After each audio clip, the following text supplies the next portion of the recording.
Assalamualaikum warahmatullahi wabarakatuh. Hai sedulur semuanya, saudara-saudara semua yang sedang bekerja, ada yang lagi nganggur, ada yang di luar negeri, ada yang di Indonesia, ada yang di mana saja. Sekarang kita akan bikin video tausiah dari Ustadz Danu. Silahkan disimak isi tausiahnya, monggo silakan. Ya, alhamdulillah. Terima kasih Tung. Assalamualaikum warahmatullahi wabarakatuh. Waalaikumsalam warahmatullahi wabarakatuh. Jadi pertanyaan bagus sekali. Pertanyaan ini biasanya muncul dari saudara-saudara kita yang selalu kalau sakit di perut dan itu sudah bertahun-tahun, analisa dari teman-teman dokter hanya asam lambung.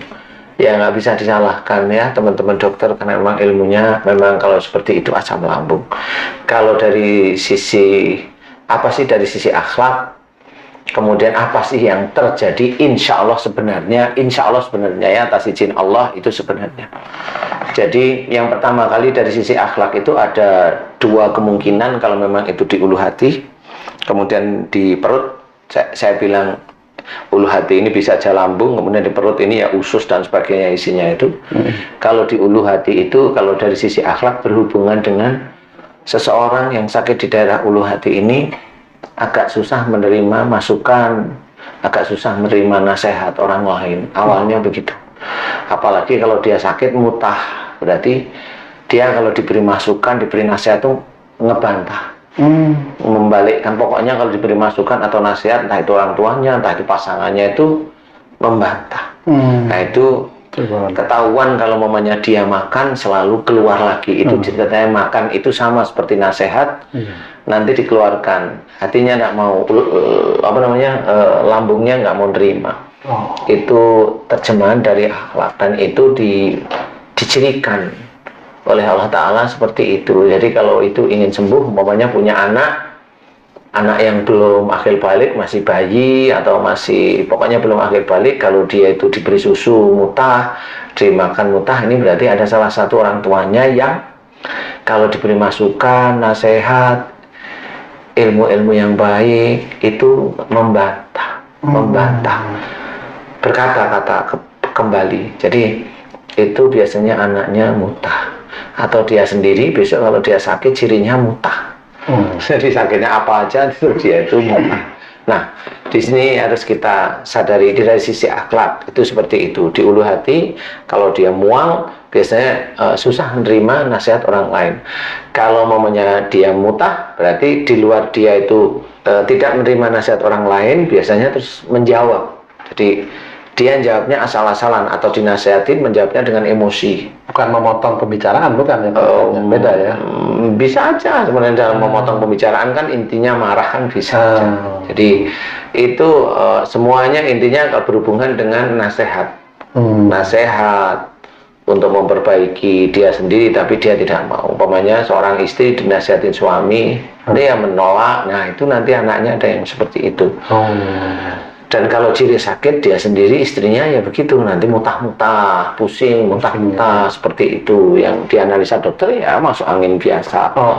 Nah seperti itu. Nah ini yang di ulu hati. Kemudian kalau yang di perut, biasanya kecenderungan kalau ada persoalan-persoalan dalam rumah tangga, perut itu isinya usus ya.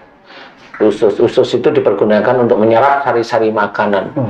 Nah, kalau menyerap sari-sari makanan itu berarti adalah di dalam kehidupan berumah tangga, ini saya analogikan, di dalam kehidupan berumah tangga itu ada sesuatu yang harus kita serap menjadi ilmu, bisa menjadi lebih dekatnya kita kepada Allah Ta'ala, atau yang kita tolak karena memang itu keluar dari syariat. Ya, contoh umpamanya kita punya istri, omongannya itu tidak kurang baik atau senengannya ngerasanin orang atau ini, nah itu kita tolak. Dengan cara tolak bukan dimarahin, tapi hentikan bicaramu, mah, yang, bu, dek, dan sebagainya, hentikan, kamu nggak boleh ngomong seperti itu. Menolak namanya. Dan menolak tapi memperbaiki. Jadi intinya adalah kita harus menolak. Nah itu ciri dari usus.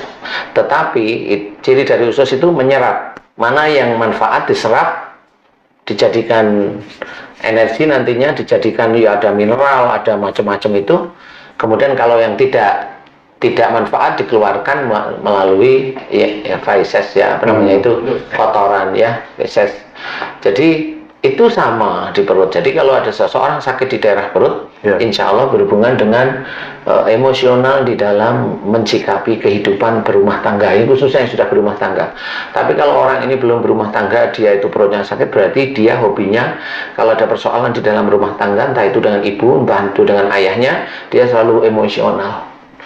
Nah, itu melalui perbuatan atau hanya melalui mendengarkan nasihat atau masukan aja bisa menyebabkan sakit di daerah perut dan lambung itu, Pak? Bisa. Yang pertama kan dia hanya menolak itu kan membantah. Tapi kemudian kalau dalam ini sudah, nasihatnya sudah, kemudian dia marah-marah, ngomel, nah itu kan di perut nanti. Jadi nggak cuma di lambung. Nah, di sini kalau dia ngomel, kemudian jengkel, seharian nggak mau ngomong sama orang tuanya, nah ini kan sudah di perut, bukan di lambung. Gitu ya. Sudah di perut, jadi tidak bisa mencerna bahwa kalau dia sebagai seorang anak harus mendengarkan pembicaraan, omongan, nasihat orang tua, dia nggak bisa. Jadi menyerap itu nggak bisa, sehingga itu insya Allah nanti sakitnya rata-rata di perut. Di perut rata-rata.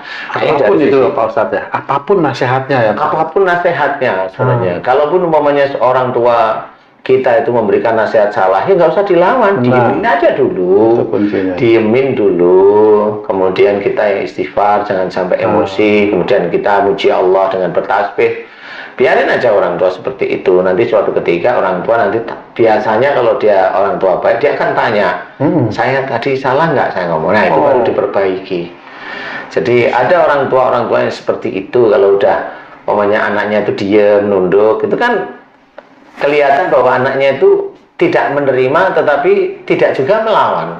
Nah, orang tua pasti bertanya, pasti dalam hatinya ada, nanti dia akan bertanya. Biasanya seperti itu, orang tua yang peka itu seperti itu. Nah, pada waktu nanti dia bertanya, ada yang salah tadi? Ya maaf ya Pak, maaf ya Mah, baru diceritain tadi Papa ngomong begini atau tadi Mama ngomong seperti ini. Mohon maaf tadi ngomongnya keliru, di hadapan Allah salah, maaf ya, saya terpaksa memberikan nasihat gitu. Nah itu kan orang tua seneng namanya. Nah inilah masuk ke dalam ku anfusakum wa ahlikum naro. Jadi kita harus pahami bahwa di sekitar kita banyak sekali hal yang kita kerjakan bisa. Ini dari sisi akhlak. Nah kalau dari sisi tidak akhlak, wah ini banyak sekali yang masuk itu. Jadi kalau di ulu hati, bisa aja dia dulunya sering ke orang pinter minum air putih. Itu yang di luar akhlak. Itu di luar akhlak ya, minum air putih. Atau dia baca-baca amalan yang memang tidak ada tuntunan. Sebenarnya tidak ada tuntunan, dia baca. Nah biasanya kalau momennya mengganjal, biasanya momennya di sini ada para guys nih, para teman-teman beriman nih. Saya memang dulu waktu saya belajar ngamal-ngamalin langsung nek. Nah momennya langsung nek. Nah ini coba diingat. Dulu sebelum ngamal-ngamalin, dia sering ke orang pinter minum air putih, enggak seperti itu. Kalau dia betul nemuin, nah berarti yang dari orang putih, yang dari orang pintar itu dengan amalannya dia bentrok. Nah ini orang nggak pernah tahu, bentrok. Atau dia nggak pernah ke orang pinter, tetapi orang tuanya nggak taunya dulu kakeknya atau buyutnya orang pinter, jadi ilmunya ada di daerah ulu hati. Nah itu bisa aja bentrok dengan amalan dia. Seperti itu kalau di ulu hati. Di luar maunya dia sebenarnya bukan tipikal orang yang gampang emosional kalau diberi nasihat loh ya, ini beda loh ya. Berarti ada unsur yang seperti itu. Kemudian kalau di perut macam-macam, hampir sama. Relatif antara ilmu dari orang pintar itu sudah dari sejak kecil, kemudian dari dia ngamal-ngamalin sesuatu untuk membaca memang niatnya bukan karena Allah Ta'ala, itu pasti nanti akan masuk. Jin itu akan masuk kepada apapun yang dilakukan oleh manusia yang niatnya bukan lillahi ta'ala. Jin itu insya Allah masuk siapapun orangnya, orang Indonesia kayak, orang Cina kayak, orang Amerika kayak, orang Eropa kayak, orang Arab pun sama. Kenapa seperti itu? Karena memang orang itu disuruh hidup itu harus lillahi ta'ala. Inna sholati wa nusuki wa mahyaya wa mamati lillahi rabbil alamin. Ini harus kita ketahui. Sesungguhnya sholatku, ibadahku, hidupku dan matiku hanya untuk Allah Rabbul Alamin. Berarti harus sholat kita lillahi ta'ala, ibadah kita, baca Quran harus lillahi ta'ala, dalam kehidupan bersuami istri harus lillahi ta'ala, kan semuanya harus lillahi ta'ala nih. Jangan sampai kita menggunakan itu untuk duniawi, hanya itu aja. Kalau kita lihat seperti itu. Nah kalau memang kita menggunakan untuk duniawi, ya kita harus sadari kalau besok itu banyak makhluk, ya jangan kaget. Nah, itu makhluk yang masuk ke dalam tubuh manusia itu, Pak Ustadz, itu apakah dia selalu masuk akan ke perut, ke usus, atau dia masuknya kemana sehingga kok itu juga ada unsur-unsur begitu yang menyebabkan sakit itu? Ya, ini kan di Indonesia emang kan banyak seperti itu. Makanya di luar ada sihir, kalau santet makhluk itu ada masuk. Nah kalau sihir kan ditanam ya dia. Sihir itu ditanam. Kenapa sihir itu ditanam di perut? Biasanya untuk tumbal. Kenapa tumbal itu rata-rata cewek? Karena kalau tumbal itu cewek, biasanya nanti berhubungan dengan anaknya dia yang nanti akan dikorbankan. Masya Allah. Jadi kalau tumbal laki-laki ada, tapi sangat jarang sekali. Rata-rata pasti cewek. Rata-rata pasti cewek. Nah inilah yang harus kita ketahui. Nah kalau sudah begitu, ya cari memang ahlinya siapa. Cari memang ahlinya siapa. Kalau memang udah bertahun-tahun nggak bisa, berbulan-bulan nggak bisa, di ini nggak bisa, ya sudah, memang rata-rata orang-orang tersebut memang nggak tahu isinya apa. Nah ini yang harus kita ketahui, bahwa rata-rata tumbal itu di perut. Biasanya mendesak ke daerah ulu hati. Jadi ada sesuatu di perut, kemudian kalau ada orang itu bilang ada yang naik di ulu hati, nah berarti itu jelas bukan penyakit fisik, berarti ini penyakit yang non fisik. Berarti penyakit ini analisanya cuma satu, ini metafisik dan harus diselesaikan dengan orang yang ahli diizinkan oleh Allah Ta'ala. Begitu kurang lebih. Oke, terima kasih banyak Pak Ustadz. Tapi belum doanya ya.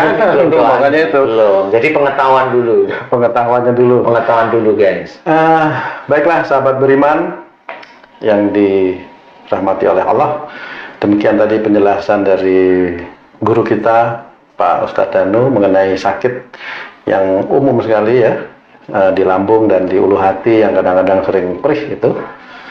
Simak terus acara kita ini ya sahabat beriman, mudah-mudahan ini bisa menjadi wawasan kita, membuat kita menjadi sehat dan meningkatkan keimanan dan ketakwaan kita kepada Allah Subhanahu wa Ta'ala. Amin.